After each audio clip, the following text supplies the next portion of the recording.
Hey, welcome to another edition of Mark's Inspiration. Stick around, I'm going to teach you how to handle the stress of being self-employed, an entrepreneur, of having a family, etc., etc. But first, this. What are you going to do today? Are you going to do the same thing today you did yesterday? And expect a different result?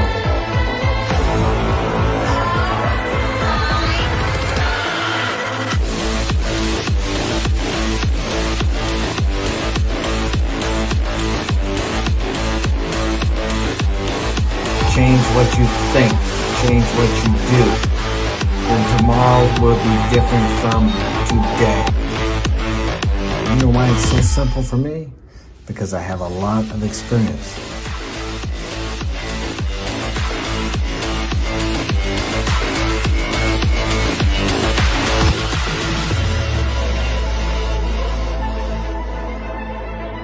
You can only change your tomorrows by changing yourself today. All right, let's go.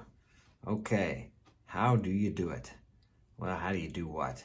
The reason I brought this up was there was a guy that posted something about he was starting his own business. I think he had a family maybe, and all the responsibilities, and he was about to go crazy. I could tell he seemed overwhelmed, so he was asking, excuse me, how do you do this? Well, I told him, I said, welcome to the world of being a man. And it is difficult. I mean, I've been doing it since 1985, okay? And sometimes I get so overwhelmed with all the things I have to do. So what I do is I do the next right thing. What needs to be done right now? Just one thing. Because if you start thinking about all the things that you need to get done that aren't done, you get overwhelmed. And it is overwhelming. I've felt that more times than once. So you have to keep things in perspective, and one way is by doing this, realizing that you're never going to get it all done. If you got everything done that was before you today, there would be more that you wanted to accomplish.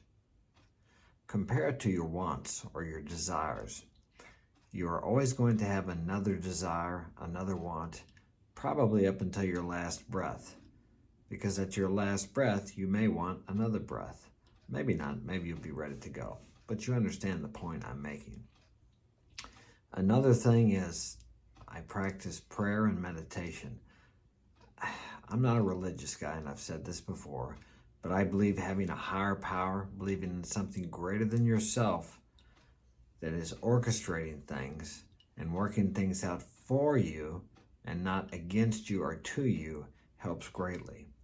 Because I believe there is a part of us, the higher self, the God part, divinity, nature, whatever you want to call it, it really doesn't matter, I don't believe, that can see what's best for us. Think about in your life how many times you tried to get something and you pushed and pushed for it and you couldn't get it and it all fell apart. But then, looking back in retrospect, you were glad you didn't get it and things worked out better.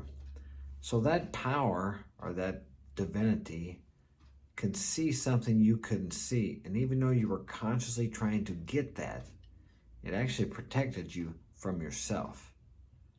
So stop and think, if you cooperate with this power, when things don't seem to be going your way and you just let go, you do what's in front of you, do the footwork, take the action, of course. It doesn't mean just sitting on your ass on the couch.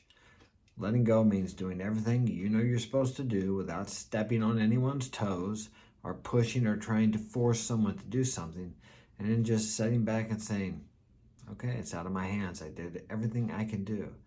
And if you try that, you will be amazed at how things work out. But you have to let go consciously, mentally, with your thoughts also. You can't go to bed every night worrying about how things are going to turn out. You have no control over how things are going to turn out.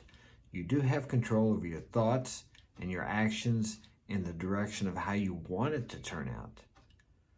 But at my age, you look back and you realize that things worked out so much better than what I could have ever imagined, even when I was fighting against what I thought was wrong.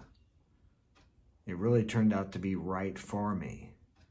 So if there's one valuable thing I've learned in life, it's to look at life and situations and problems like they're happening for me and not to me.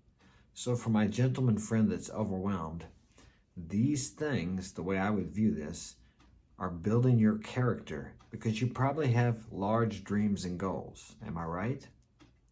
If you don't, and you're a viewer here, you should have. My 1,365 subscribers, you should have a written goal. And if you don't, write one down now, because that sets in order your reticular activating system. It's like a heat-seeking missile, and you will start seeing opportunities to achieve that goal. And then you don't have to try to figure everything out. When we try to figure everything out, we are trying to do it ourselves. But you may say to me, well, of course I have to do it. If it's going to be, it's up to me. There is some truth in that, but a small amount of truth. Yes, you have to take the footwork. You have to move in that direction. Yes, you have to take the action on intuitive nudges and urges. But you can't make anything happen no more than I can. You can make some things happen that you would probably be better off not to have made happen.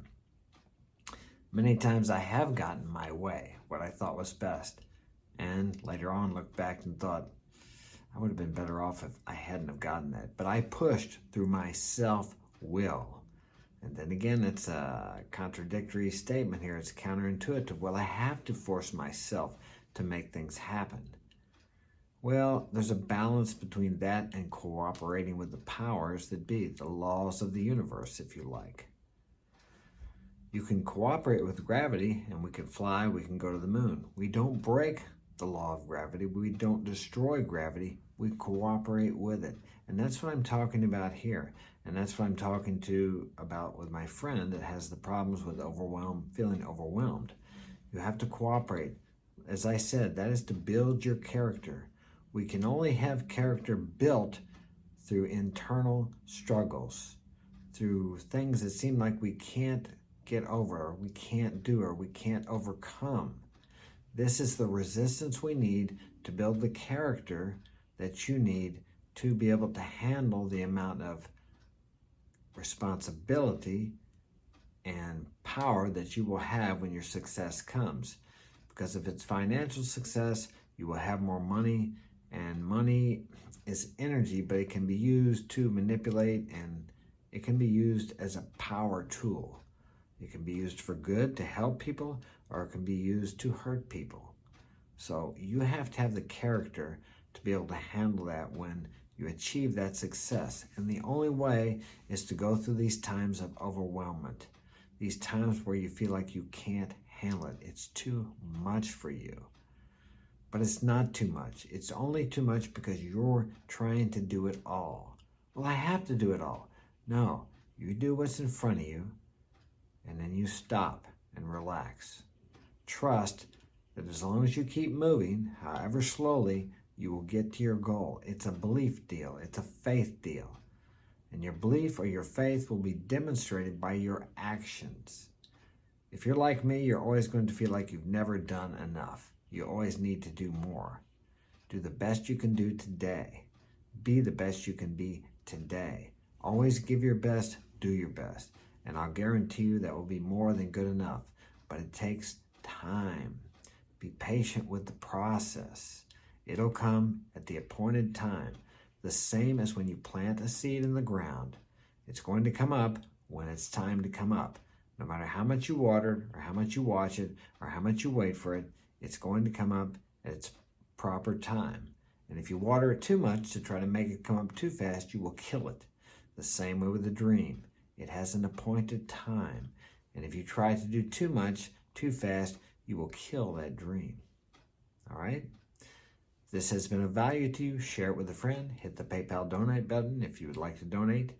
And you can check me out on my website at marksinspiration.com if you would like to get my help personally. Leave a comment in the comment section, smash that like button, and subscribe. Take care.